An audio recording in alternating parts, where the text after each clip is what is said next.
지금 어디에 있습니까?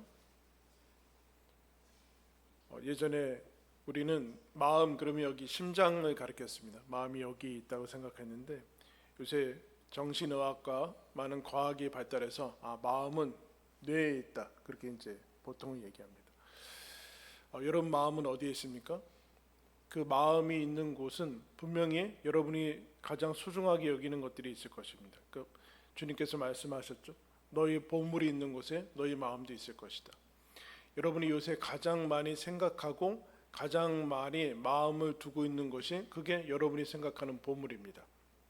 그 보물이 하나님께서 기뻐하시는 보물인가 그렇지 않은가가 삶의 차이가 있는 것이지, 사람은 다 각자가 소중하게 여기는 것이 있습니다. 거기에 마음을 두고 살아가고 있습니다. 가장 많이 생각하는 것이 무엇인가?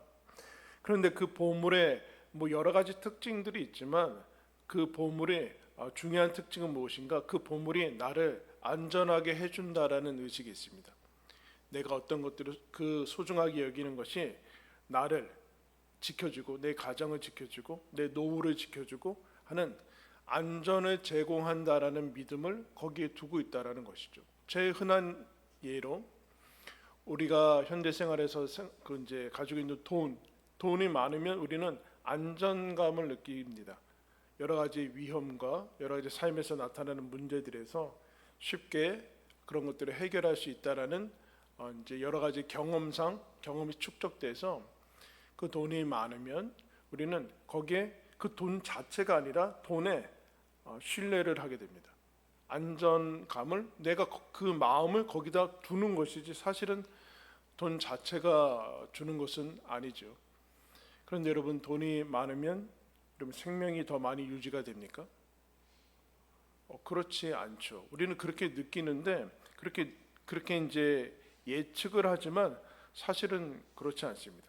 안전이 보장이 되고 건강이 보장이 되고 가정이 보장이 되고 더 나아가서 믿음과 신앙이 보장이 되고 교회의 지속성이 보장이 되는 것은 우리가 생각하는 것과 다르게 외적인 것에는 있지 않다라는 것을 하나님께서 늘 얘기하는데 우리는 그것을 이제 별로 생각하고 있지 않죠.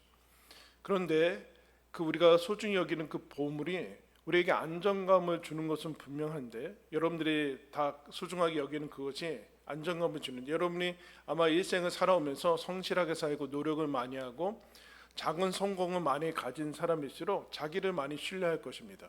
왜냐하면 해서 됐거든요. 해면 됐고 뭘 해서 목표를 가지면 된 사람들은 하나님을 의지하기보다는 자기 자신을 많이 의지하는 그런 경향들이 있죠. 근데 문제는 이 땅에 속한 어떤 보물이든 간에 잃어버릴 염려가 있다는 겁니다. 그러면 결국에는 그 안정감, 내가 안정감을 준다라고 아주 깊이 신뢰하고 있는 그것은 우리의 근심의 원인입니다. 근심의 원인이고 그것을 잃어버리면 안 된다는 것으로 나아가는 경향까지 이제 나와 있습니다. 오늘 우리가 읽은 시편 4편의 말씀은 다윗의 시라고도 이제 정해져 있는데, 거기 시편 전체에 보면은 중요한 단어들, 우리에게 눈에 뜨는 중요한 단어들 보면 2절에 영광이라는 것이 나왔습니다. 영광. 그리고 1절에는 의가 나오고 있고 7절에 기쁨 나와 있고 풍성함이 나와 있고 8절에 평안이 나와 있고 안전이 나와 있습니다. 여러분 다 소중한 것이죠.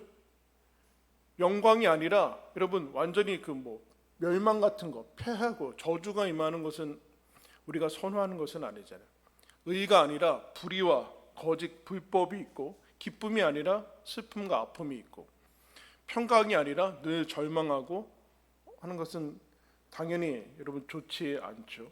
풍성하고 어떤 것을 성취하고 안전을 누리는 것이 좋은 것이지, 늘 불안하고 하는 것은 당연히 하나님께서 원하시는 것은 아니죠. 그런데 이 좋은 것들, 영광, 의, 기쁨, 어떤 것이든 평강, 성공, 어떤 것이든 간에 문제는 무엇인가? 이게 하나님과 떨어져서 돌아다닐 가능성이 있는 거죠. 그래서 여러분 세상에서도 영광 얘기하고 기쁨 얘기하고 다 평안 얘기하고 다 얘기하죠. 그런데 하나님하고는 별로 상관없는 단어들이죠. 그때 어떤 일이 일어나는가? 이것은 사람들이 하나님 없이 추구하는 우상 숭배가 될 수 있습니다. 하나님 없이 이것들을 추구할 수 있다라는 우상 숭배죠. 근데 여러분, 우상들은 다 좋은 거예요. 무슨 얘기인가? 하나님이 주신 선물들이거든요. 이스라엘의 역사들이나 기독교의 역사의 대부분은 다 어떤 것이 없고 결핍된 상태에서, 없는 상태에서 하나님을 의지하기 시작합니다. 하나님을 만나고, 고난할 때 하나님을 만나고, 출애굽도 이스라엘이 히브리 노예 상태에서 하나님을 만나서 거기에서 하나님이 그가 극한의 그 고통의 상황에서 건져낸과 동시에 사실은 그게 핵심이 아니라 하나님을 만나는 것이, 하나님의 백성이 되는 것이 핵심이죠. 모든 기독교 국가가 대부분 그래요. 하나님 그 모든 것이 열악한 상황에서 하나님을 만나고, 살아계신 하나님을 만나면서 모든 삶의 불필요한 습관들이 제거되고 또 열심을 가지고 하면서 하나님이 주신 선물들이 주어집니다. 가나안 땅에 들어가게 되고 거기에서 이제 풍성한 것들을 누리게 되는데 다 하나님의 선물이죠. 그런데 놀랍게도 이 하나님의 선물을 가지면서 여기에 안정감과 내 삶의 지속이 여기에 달려 있다 생각해서 하나님을 버리게 됩니다. 근원을 이제 놓치게 되죠. 그래서 결국에는 그것들이 그 사람들한테 가장 큰 우상으로 다가오는 모습들을 보게 돼요. 이 시편 4편의 상황을 보면은 2절에 이렇게 얘기합니다. 인생들아, 어느 때까지 나의 영광을 받고 욕되게 하며 헛된 일을 좋아하고 거짓을 구하려는가? 인생들아 라고 얘기하고 있는데 하나님 없는 평범한 사람들이죠, 여러분. 하나님 없는 평범한 사람들은 어떻게 하는가? 남의 것을, 남의 영광을 가지고도 욕되게 하고, 그러니까 정당하게는 안 되니까 어떤 주변에 있는 사람들을 폄하하고, 저 사람이 안 되는 것이 곧 내가 되는 거니까 그런 식으로 가죠. 그러니까 저 사람이 안 돼야지, 저 사람이 저쪽이 망해야지만 우리가 잘 되니까 그런 식으로 저기가 가지고 있는 영광도 욕되게 하고, 헛된 일을 좋아하고, 그리고 거짓을 행해서라도 남의 것들을 가지고 와야 된다, 그렇게 얘기하고 있습니다. 그 수단과 방법을 가리지 않는다라고 사실은 얘기하지만 자기한테 적용하면 이것은 열심히 노력을 하는 거예요. 지혜가 있고 사이길을 잘 찾아 나가는 거죠. 성공하는 사람들, 열심히 노력하는 것이다. 근데 열심히 노력한 결과 이 이제 시편의 기자가 선한 사람이 그냥 손해를 보는 거예요. 자기의 명예를 훼손해 당하고 자기가 가지고 있는 가장 소중한 것들을 빼앗기고 하는 그런 상황입니다. 구체적으로는 이것은 사실은 재판은 아니지만 재판의 성격을 띠고 있으면서, 하나님, 제가 저 사람들에 의해서 불의로, 저 사람들이 거짓말해서 내 것을 빼앗아 갖고 내 명예를 훼손해서 큰 손해와 억울함을 당하고 있습니다. 하나님, 이거를 판결해 주십시오라는 것인데, 삶에서 여러분 그런 일들이 일어나게 되죠. 허영과 거짓. 허영과 거짓은, 허영이라는 것은 빈 영광인데, 근데 세상은 빈 영광이 왜 빈 영광인가? 하나님이 없이 가지게 되는 영광이라는 것이죠. 하나님 없이 어떤 영광을 가지면 사람들은 이것이 좋은 거라고 생각해서 좋다라고 생각하는데, 그렇지 않고, 영광은, 하나님 없이 주어지는 영광은 사람을 여러분 탈진시킵니다. 탈진. 2200, 여러분 220볼트도 우리는 못 만지잖아요. 만져봤어요? 찌릿찌릿하고, 근데 2만 볼트가 지나간다. 이거는 어려운 거. 죽어요. 즉 죽지 않으면 타락해 나가는, 타락해. 사람은 영광이 하나님, 사람에게 주어진 것이 아니라서 언제나 영광, 하나님 영광 받으십시오라는 것은 우리가 흔한 쉬운 얘기로 하나님 영광, 반사 안에 반사.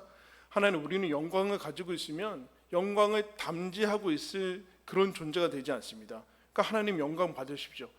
하나님만이 영광을 가지고 있고 우리들한테 나눠줄 수 있는 분인데, 우리가 그 영광을 가지고 있겠다 하면은 이제 대단히 어려운 일들이 자기 스스로가 그것을 감당하지 못하는 일들이 일어납니다. 그런데 이 상황에서 이 하나님 없는 사람들은 남의 것을 빼앗을 뿐만 아니라 거짓과 속임수와 그리고 열심히 특심으로 가지고 와서 많은 사람들한테 피해를 주고 있는 그 모습들을 나와요.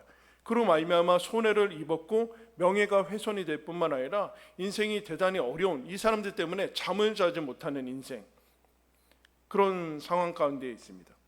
근데 이 사람들의 특징이 무엇인가? 헛된 일을 좋아하고 거짓을 추구한다. 근데 이것은 허영이나 거짓, 이거는 하나님 앞에서의 얘기지 그들은 거짓이 아니죠. 그냥 처세술일 뿐이에요. 근데 이것을 보면서 진짜 위험은 무엇인가? 이런 상황들이 우리들한테 닥칠 때 우리가 어떻게 반응하는가라고 이제 나오는데, 그래서 이 시편 기자가 2절에 이렇게 얘기해요. 어느 때까지 이게 계속되고 있는 거예요. 그러면서 이 화살이, 이 분노와 이 억울함과 그 불안의 화살이 하나님께로 갈 수 있다. 뭔가를 뺏기면 당연히 억울하고 분노하게 되죠. 그러면 어디까지 가는가? 원망하게 돼 있어요. 신자들은, 여러분, 불신자들이 뭐 하나님한테 원망합니까? 신자들이 원망하는 거죠. 이스라엘 백성이 출애굽해서 광야 생활 내내 뭐 합니까? 원망하잖아요. 원망의 40년. 근데 어떻게 원망해요? 매일같이 만나를 기적으로 매일같이 아침에 먹는데도 그렇게 또 만나냐? 막 이렇게 또 만나. 오늘도 만나. 40년 내내 만나 먹는다. 매일같이 만나 먹으면서 매일같이 기적이 일어나는데 불평해요. 여러분 오늘 어떻게 지내셨어요? 감사로 충만했어요? 저는 오늘 아침에 나오는데 제가 엘리베이터를 탔어요. 당연히 내려가는 걸 눌렀으니까 내려가야 되잖아요. 어떤 분이 타고 있었어요. 근데 갑자기 1층이 사라지면서 위로 올라가더라고요. 왜 그래? 이분이 저한테 양해도 구하지 않고 1층 취소하고 위층으로 자기가 뭐 놓고 왔다고 올라가더라고요. 그래서 저는 갑자기 올라갔어요. 위로. 뭐지 이거? 뭐지? 와, 처음인데? 그리고 죄송합니다. 그러고 죄송한 게 아니죠. 사실은 그냥 내리더라고요. 그래서 이것 가지고 잠을 못 잘 정도는 아니잖아요. 이런 거 가지고, 그죠? 그리고 내려왔는데 하루에 살다 보면은 이것까지 이런 건 아니죠. 근데 진짜로 내가 소중히 여기는 거, 아까 같이 재산을 빼앗기다던가, 내 소중한 것들이 틀어진다던가 하면은 이거는 마음의 전쟁이 일어납니다. 분노하고 원망하게 돼 있어요. 그러면 나타나는 증상, 제 뭐가 문제인가? 뭔가 상실될 수도 있고, 뭔가 잃어버릴 수도 있고, 내 계획에 차질이 있을 수 있죠. 근데 그게 문제가 아니라 뭐가 상실되는가? 하나님이 주신 기쁨을 놓치게 된다. 하나님이 주신 기쁨을 놓치게 돼요. 그리고 그 다음에 뭔가 소중한 것들이 없어졌기 때문에 그 다음에 우리는 무슨 일이 일어나는가? 불안하죠. 불안해요, 여러분. 이 불안이 쉽게 떠나지 않아요. 태어나면서부터 죽을 때까지 이 불안이 우리를 떠나지 않는데, 이 불안하면 어떻게 되는가? 위태롭다는 것이죠. 어떤 것을 갖춰야 되는데 이게 확실하지 않고 불확실한 것이 우리 인생이라서 늘 불안해서 이 안전장치를 마련해야 되는데 여기에서 위태롭다는 거예요. 그러면 어떻게 됩니까? 하나님이 주시는 평안이 상실된다는. 그런데 하나님이 언제 이런 것들을 갖춰야지 평안을 준다고 했습니까? 아니면 이런 것들이 있을 때 너희들의 기쁨의 근원이 그것이냐라고 얘기했어요? 그렇지 않죠. 그렇지 않았어요. 대부분의 사람들을 보면 우리가 지금 물질 문명으로 인해서 대단히 편리해졌지만 더 행복해지지는 않았어요. 그래서 어떤 철학가가, 미국의 철학가가 지금 나오는 현대 문학의 모습을 봐라. 행복의 모습이 나오나? 결혼해서 행복하게 아이 낳고 평안하게 잘 살았다. 여러분, 노벨 문학상을 탈 수가 없어요. 현실을 외면한 것이라는 것이죠. 그러면 이거를 어떻게 빠져나올 것인가? 내가 이런 상황에 닥쳤을 때 분노가 나고 원망이 나오고 불안하고 두렵고 하는 이 상황에서 어떤 길을 택할 것인가? 다윗이 그럼 놀랍게 그 초점을 잘 맞춥니다. 1절 말씀, 내 의의 하나님이요. 하나님을 부르고 있어요. 여러분, 이게 어렵다는 것은 저와 여러분이 잘 알고 있습니다. 신자들이 어려운 일 닥치고 고난 닥치면 하나님부터 안 찾더라고요. 어려우면 수요 예배 나와야 될 거 아니야. 만사 다 제끼고, 에? 아니면 금식이라도 해야 될 거 아니야. 안 해요. 왜요? 원망과 여기에 사로잡히는 거죠. 하나님에게도 원망스러운 거, 이런 상황을 준 것에 대해서 하나님까지 적으로 돌려버려요. 그럼 다윗 여기서 이 제일 중요한 첫 단추를 잘 끼고 있어요. 하나님이 내 편이십니다. 내 의의 하나님. 그러면서 이렇게 정직하게 얘기해. 내가 부를 때 응답하소서. 곤란 중에 나를 너그럽게 했으니 내게 은혜를 베푸십시오. 나의 기도를 들어주십시오. 이런 생각이 있어요. 하나님이 살아계시다면 이런 상황이 안 닥치게 해야지 라는 그런 생각이 있는데, 여러분 그 뚫고 나가요. 그거 어떻게 계속 그러고 있을 거예요? 하나님이 살아계시면 이런 거 안 닥치게 해줘가지고 결국은 그게 무슨 소리야? 하나님도 안 찾고 하나님 생각도 안 하고 그냥 하나님이 주신 것에 만족하면서 하나님이 그냥 우상 숭배 해달라는 그런 아우성인데 하나님이 거기에 응답하시지 않죠. 흔들어 깨우세요.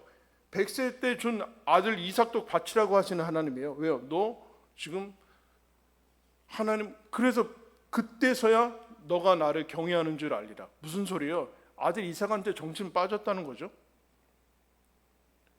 그러면 하나님은 언제든지 데려갈 수 있다는, 나는 아까운 것이 없다. 내 아들까지 줬다. 아들 예수까지 줬는데 다른 것으로 너희들의 마음을 빼앗기는 것은 나는 절대로 용납하지 않는다. 그 얘기인데 다윗이 초점을 잘 맞추고 있어요. 하나님, 제가 이런 상황이지만 저들이 계속해서 내 것을 가져가고 빼앗고 손해하고, 그런데 하나님 그러면서 이렇게 얘기해요. 나를 곤란 중에 너그럽게 하신 적이 있지 않습니까? 그래서 이 곤란이라는 단어가 원래의 뜻은 꽉 막힌 거예요. 꽉 막힌데, 사방이 다 막힌데 팍 갇힌 겁니다. 그럴 때 하나님이 저에게 넓은 곳으로 공간을 열어주셨습니다.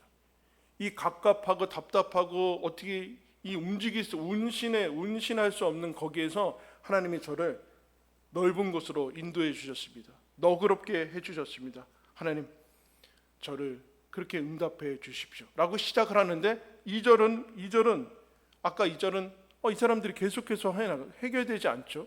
그러면서 이것을 어떻게 풀어나갈 것인가, 예, 이제 문제인데, 여러분 다윗이 그 이스라엘 역사 가운데 드러나는 것은 골리앗을 이제 대결해서 이길 때부터 드러납니다. 아빠 심부름 형들한테 도시락 갖다 주라고 심부름해서 이제 갔다 오는데, 그때 드러나고, 그때의 다윗, 그리고 사울이 왕인 시절에 자기는 광야에서 죽도록 고생하면서 사울을 죽일 기회가 있었음에도 여호와의 기름 부음 받은 자를 손대지 아니하는 그런 다윗. 그래서 이스라엘의 평강과 주변을 다 하나님께서 형통하게 하는 다윗. 왕궁을 지으면서 하나님이 천막에 있는데 내가 하나님 어떻게 여기에 왕궁에 혼자 거할 수 있습니까? 하나님, 제가 하나님 위해서 성전을 짓겠습니다라는 이 다윗. 그리고 나서 밧세바를 취하고, 그리고 충신 우리아를 전쟁에 가장 앞세워서 죽이는 다윗. 여러분, 한 사람 안에서 일어나는 상황이죠. 한 사람 안에서 일어나요. 그러나 감사한 것은 다윗이 나단의 지적을 받고 그 죄를 회개하고 인류 그 이제 인생의 마지막을 다시 고난을 겪으면서 하는 다윗도 한 사람인데, 그럼 결국 무슨 얘기일까요? 우리가 흔히 얘기하는 죄인과 성군, 성인과 죄인과 악인은 종이 한 장 차이예요. 여러분도 지금 악인이 될 수 있어요. 가장 흉악한 악인이 될 수 있고 가장 위대한 제자도 될 수 있습니다. 그것이 어디에 차이가 날까요? 마음의 차이죠. 마음을 어디에 둘 것인가의 문제. 마음을 어디에 둘 것인가. 그래서 이 다윗이 3절에 이제 2절에 인생들아 하면서 3절에 이런 얘기합니다. 여호와께서 자기를 위하여 경건한 자를 택하신 줄 너희가 알지어다. 내가 그를 부를 때 여호와께서 들으시리로다. 그럼 지금 사실 이거는 기도 상황이라서 누구를 앞세워서 지금 너희들을 이렇게 설교하는 상황이 아니야. 기도하는 그 상황인데, 이 사람들 자기를 괴롭히고 하는 그 상황들한테 너희들은 내가 하나님께서 택하신 하나님의 사람인 것은 너희는 알지어다. 그러면서 4절은 너희는 떨며 범죄하지 말지어다. 자리에 누워 심중에 말하고 잠잠할지어다. 의의 제사를 드리고 여호와를 의지할지어다. 여러 사람의 말이 우리에게 선을 보일 자 누구냐 하오니 여호와여 우리의 주의 얼굴을 들어 우리에게 비추소서. 그러면 이제 이런 얘기죠. 그들한테 하는 얘기와 동시에 자기를 괴롭히는 대적들에게 하나님 앞에서 얘기하는 동시에 결국 누구한테 하는 얘기입니까? 자기 자신한테 하는 얘기예요. 그리고 이 시편을 읽는 사람들한테 얘기하는 거예요. 무슨 얘기냐? 너 지금 억울하고 불안하고 무엇이 사라졌고 의지하는 것들이, 네 보물들이 사라졌고 원망이 막 지금 여기 터져 나오고 복수하려고 하는 그런 마음들이 터져 나오는데 너 누군지 알아차려라. 너 하나님이 택하신 자로, 하나님의 사랑받는 자로 그렇게 반응을 할 것인지, 아니면 하나님 없는 사람으로 반응을 할 것인지 둘 중에 하나 해라. 뭐요? 하나님이 택하신 자, 하나님이 나를 경건하게 여기셔서 하나님의 사랑받는 자로 택하셨다라는 것을 알고서 그 반응을 가면 하나님께 기도하고 응답하실 것이다 라는 응답을 가져야 된다. 그런데 하나님마저도 기도해봤자 소용없어 라는 쪽으로 가버려서 불신의 상태로 가면은 너는 그 다음 상태로 가게 되겠죠. 4절에 너희는 떨며 범죄하지 말지어다. 자리에 누워 심중에 말하고 잠잠할지어다. 여기에 막 원망과 불평과 막 지금 터뜨리기 일보 직전인데 잠잠해라. 하나님을 믿고 하나님께 의지해라. 그렇지 않으면 어떻게 될까요? 떨며라는 것에 여러분 조그만 글씨로 나와 있죠? 여러분 뭐라고 나와 있어요? 분내요. 지금 막 분노로 치가 떨어가지고 그냥 이걸 언제 복수할 것인가 지금 이러고 있는데, 그래서 잠이 안 오는 거죠. 또 그렇게 반응을 할 것이냐, 자기 자신한테 말하는 거야. 그렇게 반응할 것이냐, 그렇게 할 수도 있고 아니면 하나님 앞에 잠잠할 수 있고, 그 다음에 5절에 의의 제사를 드리고 여호와를 의지할지어다 이렇게 할 수도 있어요. 하나님을 의지하면서 하나님 앞에 나아가서 예배 드리면서 하나님이 받으실 만한 예배를, 하나님이 받으실 만한 게 뭐예요 여러분? 시편 52편에 다윗이 얘기했어요. 상한 심령이라. 하나님이 상한 심령을 멸시치 아니할 것이다. 여러분 우리는 하나님 앞에 가서 하나님 너무 감사합니다, 너무 좋아요 그렇게만 살기를 원하는데 그렇지 않잖아요 여러분. 하루에도 얼마나 많은 마음이 상하고 어떤 것만 가만히 있다가도 어떤 거 생각하면 막 불안하고 이거 어떻게 해야 되지 하는 게 한두 가지가 아닌데, 그런 마음으로는 어떻게 가겠습니까? 하나님이 상한 심령으로 가서 하나님 저는 이 상태의 이 모습입니다. 제가 할 수 있는 것이 없습니다. 하나님 맡아주십시오. 하나님께서 들으실 줄 믿습니다. 이렇게 가지 않으면 우리는 계속해서 분노하고 원망하고 똑같이 복수하려는 계획을 세우고 하나님 없는 사람들의 반응을 가게 돼. 그러면 어떻게 되는가? 사람들이 6절에 여러 사람의 말이 우리에게 선을 보일 자 누구냐? 무슨 얘기야? 사람들이 하나님이 어디 계시냐? 앞에 3절에 얘기했죠. 하나님이 어디 계시냐? 야, 하나님이 도우시냐? 이런 거예요. 여러분 이거는 사실은 누가 하는 얘기일까요? 불신자들이 하는 얘기입니까? 불신자들이 하는 얘기예요? 하나님 아는 사람들이 하는 얘기 아닙니까? 야 기도해봤자 뭐하냐? 야 대충 다녀, 열심히 다니지 마. 다 이러는 거 아니에요? 여러 사람이 그런데, 여러 사람, 다수가 그러고 있대. 다수가. 너 다수를 따를 것이냐, 아니면 뭐라 그래요? 주의 얼굴을 우리에게 비추소서, 하나님 얼굴을 바라볼 것이냐. 하나님이 외면하는 것이 결국에는 가장 무서운 것인데, 그거 상관없이 그냥 다수의 길을 넓은 길로, 편안한 길, 묻혀서 가는 길로 갈 것이냐. 묻혀서 가. 여러분 역사 내내, 창세기부터 요한계시뿐만 아니라 역사 내내 군중이 진리를 따른 적은 없어요. 기억하셔야 돼요. 군중이 진리를 따르는 적은 없습니다. 군중은 언제나 익명성에 묻히고 구호와 선동에 오가고 자기 이익에 따라서 움직이지 거기에 책임 있고 생명을 거는 사람은 나오지 않아요. 군중 안에 있을 수 있지만 군중은 진리를 따르지 않아요. 그 안에서 생명을 거는 이들은 언제나 예수 그리스도 앞에서 여호와 얼굴을 바라보는 사람만이 그렇게 살아갈 수 있어요. 지금 그 기로에 서 있는 이 모습들을 보게 돼요. 하나님의 얼굴을 구할 것인가? 아니면 하나님 없는 사람들처럼 그냥 이 시류를 따라갈 것인가? 이 여호와의 얼굴은 대제사장의 축복문에 이렇게 되어 있죠. 여호와는 너에게 복을 주시고 너를 지키시기를 원하며 여호와는 그의 얼굴을 내게 비추사 은혜 베푸시기를 원하며 여호와는 그 얼굴을 내게로 향하여 드사 평강 주시기를 원하노라 할지니라. 세상식대로 가면은 이런 분명한 것은 세상의 것을 얻어요. 이런 세상식대로 거짓으로 그리고 경쟁하고 거짓으로 불법을 하고 그러면 얻는다니까요. 그들이 원하는 거. 우리도 똑같이 이렇게 하지 않고 정도 지키지 않고 원하는 대로 하면은 얻을 수 있어요, 여러분. 그런데 분명한 것은 하나님은 얻을 수 없어요.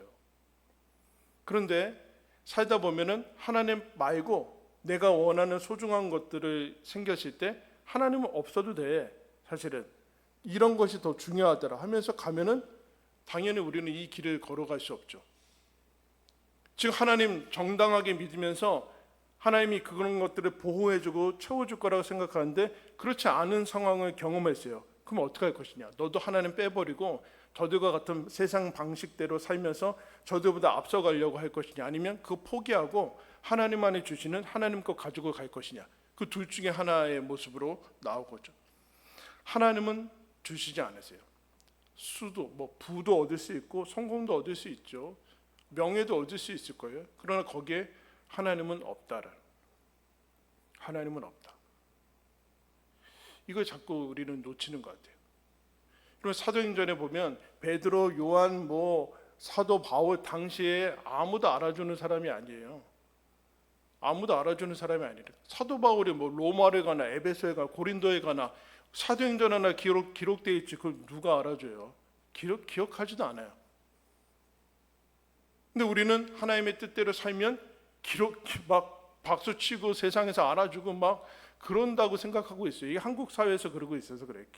한국 교회가 아직도 수적으로 뭔가 있고 그래서 수적으로도 아니고 그냥 뭔가 아직 그래서 그냥 그런 것 같지 사실은 알아줄 만한 이유가 되지 않는 것들을 걸어가야 되는 그 길인데 우리가 자꾸 여기서 놓치고 있습니다. 지금 그거를 흔들리고 있어요.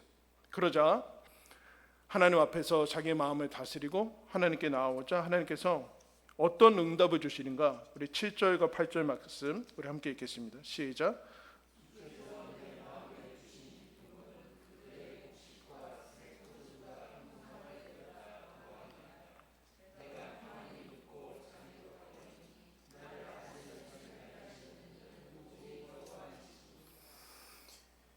다윗이 하나님 이게 뭡니까? 언제까지 이거 참아야 됩니까?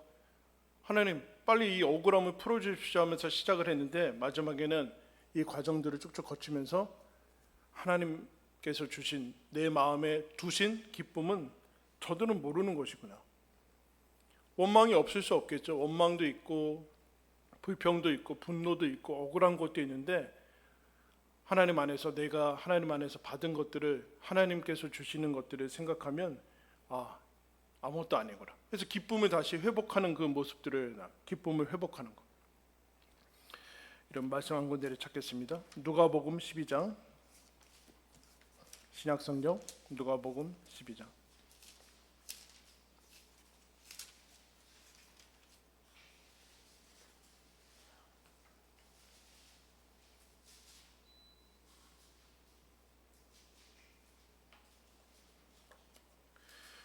누가복음 12장 13절부터 보겠습니다. 무리 중에 한 사람이 이르되 선생님 내 형을 명하여 유산을 나와 나누게 하소서 하니 이르시되 이 사람아 누가 나를 너희의 재판장이나 물건 나누는 자로 세우느냐 하시고 그들에게 이르시되 삼가 모든 탐심을 물리치라. 사람의 생명이 그 소유에 넉넉한 데 있지 아니하니라 하시니라. 어떤 사람이 나왔는데 형과 유산을 정당하게 나누게 해달라고. 이스라엘은 형이 대부분 가져가는 거거든요. 그런데 주님께서 이것을 거절하시면서 이런 얘기를 하죠. 나는 너희들의 재판장이나 물건 나누는 자로 세워있지 않고 기억해라. 사람의 생명이 소유에 넉넉한 데 있지 않다.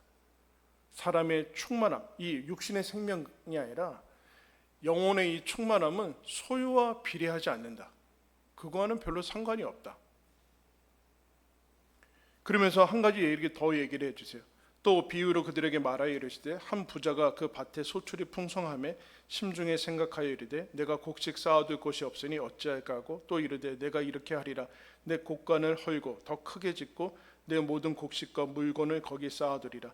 또 내가 내 영혼에게 이르되 영혼아 여러에 쓸 물건을 많이 쌓아두었으니 평안히 쉬고 먹고 마시고 즐거워하자 하리라 하되 하나님은 이르시되 어리석은 자여 오늘 밤에 내 영혼을 도로 찾으리니 그러면 내 준비한 것이 누구의 것이 되겠느냐 하셨으니 자기를 위하여 재물을 쌓아두고 하나님께 대하여 부요하지 못한 자가 이와 같으리라. 어리석은 자라는. 여러분 이 사람이 오늘 밤에 떠날 거라면은 창고 짓고 있었겠습니까? 여기 소유 창고 가득 채우려고 그렇게 인생을 살았겠습니까? 그렇지 않죠. 오늘 죽을 건데 그렇게 다 쓰려나? 한 1년 전부터? 그런데 인생을 쓰지 않았을 거 아니에요.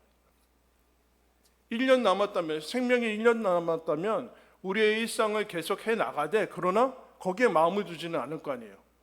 일이 되고 안 되고가 아니라 하나님 만날 준비를 할 거 아니에요. 지금 그 얘기를 하는 거예요. 너희들의 기쁨이 무엇에 있느냐?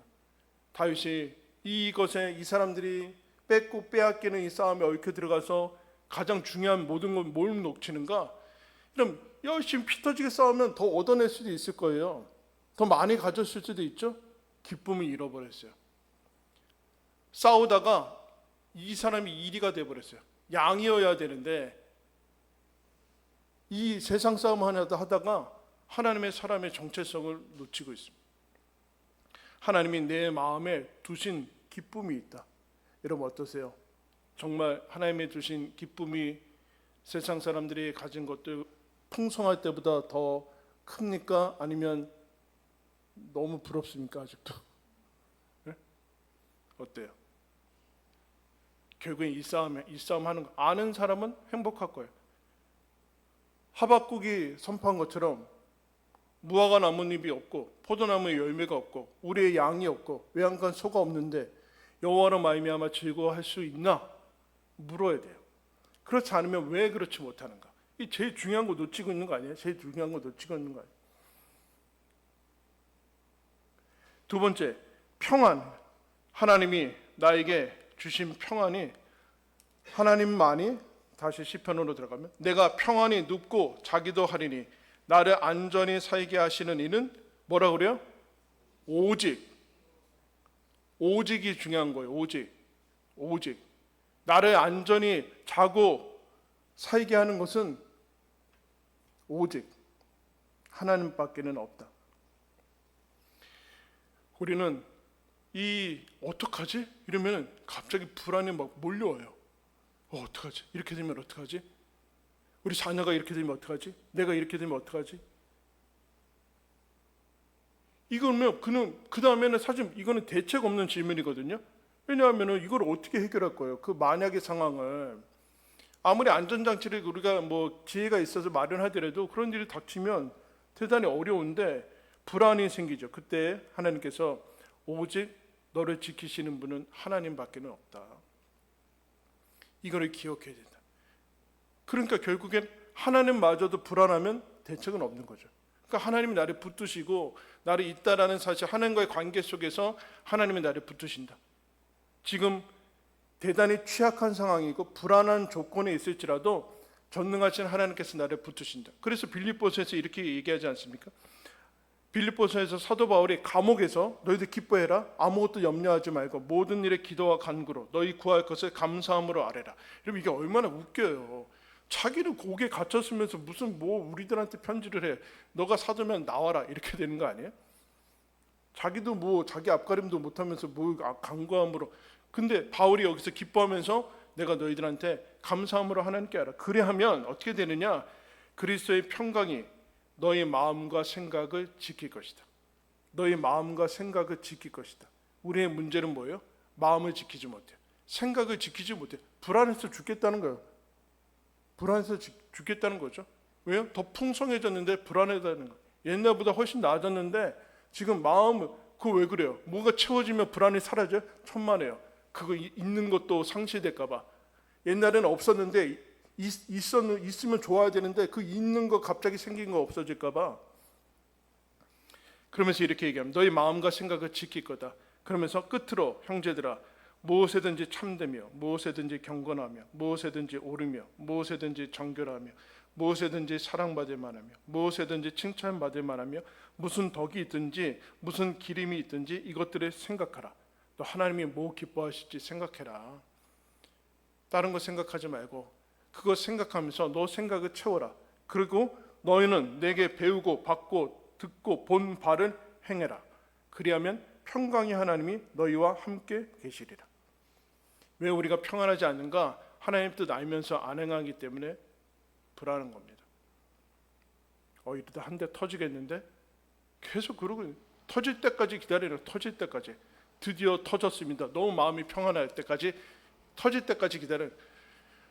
하나님이 주신 생각 가지고 무엇을 하나님께서 먼저 나라와 그의 의를 구할 것인가 알고 그럼 행해라. 알고 있는 바. 그러면 하나님이 널 건들 수 있는 사람은 없을 것이다. 너와 너의 삶의 기초가 소유나 명예나 건강이나 내 자녀나 아니면 수나 예산이나 그런 것이 아닌 것을 선포해라. 하나님만이 평강을 준다. 하나님만이 기쁨을 준다. 쾌락은 세상도 줄 수 있다. 여러분 세상에 쾌락은 있는데 거기에 하나님은 없어요. 그럼 뭐예요? 보람은 없어요. 보람은 허무함이 있잖아요. 허무함. 세상의 쾌락을 취해봤자 뒤에 끝에 같이 따라 나오는 것은 무엇인가? 허무함. 신자들은 죄책감, 부끄러움 이런 것들이 따라오는 거예요. 편리함은 있어요. 그런데 거기에 평안함이 없어요. 하나님이 없어요. 살아갈 맛과 삶과 함께 살아나가는 이 기쁨들을 누리지 못한다. 나를 안전히 살게 하시는 이는 오직 여호와시니라. 스카펙이라는 사람이 자기 책에서 이런 얘기를 했습니다. 참된 그리스도인이란 예수님이 기쁨으로 거하시는 처소인 사람, 예수님이 기쁨으로 거할 수 있는 처소가 된 사람이 크리스찬이다. 그런데 어떻게 예수님이 기쁘게 거하실 수 있는가? 테레사라는 사람이 이런 얘기를 했습니다. 자기 뜻을 거스르는 수고를 묵묵히 감내하는 자만이 예수님께서 기쁘시게 거하는 처소가 될 수 있다. 무슨 얘기일까요? 자기 부인을 하는 사람. 왜요? 우리 마음이 부패했으니까. 자기 스스로 마음을 다스리고 자기 마음을 지킬 수 있는 사람이 있습니까? 그렇지 않죠. 그러니까 예수님께 가야죠.